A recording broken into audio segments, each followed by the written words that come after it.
Regret haunted me, preventing me to grow and trapped me in a cycle that took me 3 years to get out of. I was in my room, sitting down on my bed with a whole bunch of emotions brewing inside me. I had just lost a friend, a dear friend, who was also a crush. In 1 year, we had grown so close, but also so distant. I'm in my room one day and the phone rings, and it's a FaceTime call from my crush. I smile, make sure my hair is all good, make sure I get my good side, and I accept the FaceTime call. She's also smiling, brimming with joy, but that joy didn't last for me. She excitedly told me that she started dating one of the guys in our friend group. I was a little taken aback. I had to put on a mask.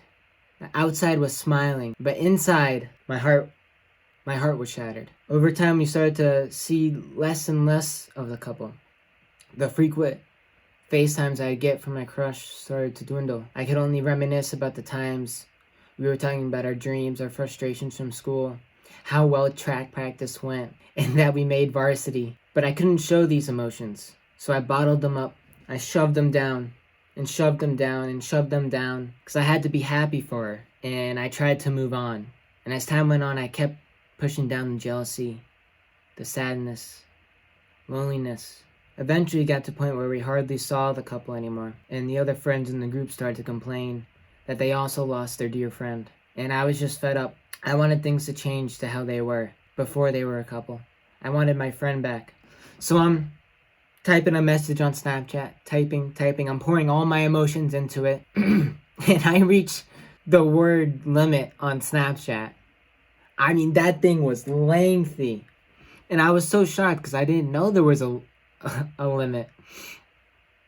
And so I read it over and I'm a little anxious, but I hit send. And then I type that I just want to talk about it. Like, it's nothing really serious, and that I just want to kind of keep this private because I don't want to involve the others. Well, not even a minute in, and I see another notification. The text was screenshotted, and I instantly lost trust. I felt betrayed. And then not even a minute after, I get more messages from the other people in the group. Why'd you send that? How could you send that? What were you thinking? Why'd you do it? Like I was the bad guy. I just wanted to do the right thing and try and get our friend back. But that's not how they saw it. They misunderstood my meaning, and I was labeled as the bad guy. And after that, the group dispersed.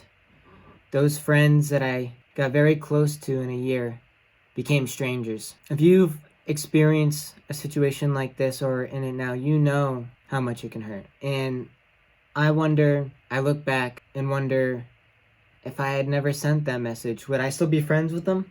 Would we still be hanging out in this small group that I grew so close to? But I was never the same after that. For 3 years, I always looked back and wondered if I had said something different. Maybe I just didn't send it. Maybe I worded it a little bit differently if things would have changed. Because then I stopped trusting people. I didn't get as I couldn't become close friends like I used to with that group. But I then realized that it was kind of holding me back. It was holding me back from establishing new connections, new friendships, trusting people again. And that I just needed to get out of this bad mental state of just overthinking of, what if I say something wrong or do something wrong? Will the people with me now, will it happen again? Will I lose more friends? So to break the cycle, I had to view that moment as a positive one. And I say this because what I've been able to do is I view it now as I've learned from that event. And now I truly know what a true friend is. I know what real trust is. And even though I have 4 friends that are guys that I go to the gym with, I know we're close. I know if we get into an argument that it's not that big of a deal because it's going to get settled. And it just helps me value those kinds of friendships even more. You could also say I'm grateful for it. And that I truly know that I'll be with these guys for the rest of my life. It helped me realize that. You also have to accept what happened for yourself. We do regret what happened and wonder what we could change, but I had to accept that I put effort in.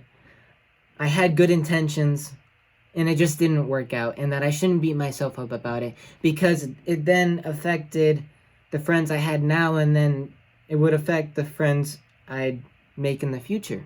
So you don't want to be hard on yourself. Learn from the event so you don't do it again. Another thing I had to do was just be grateful. Being grateful helped me ground myself in the present. I've said this before, but just 5 small things. Could be grateful to walk, could be grateful that your parents cooked you a nice warm meal, could be grateful that it's raining so the nature around you can grow. Because you don't want to be stuck in the past. I was stuck in the past, and all I had was hate, and I was sad because you don't want to be stuck in the past because it just created a lot of mental problems for me. With the past, I always wondered, what should I have done differently? In the future, I always wondered, what if I do something wrong, say something wrong, and how will others think of me? You can't do that. Put yourself first. Do things you want to do and don't worry about what others think. Doing this allowed me to become free. I don't worry about that stuff anymore. And it's just, you get a lot more joy in life because you're not worried about what other people think of you. You're not worried about, am I going to lose all these friends? You can be authentic. You can be your true self.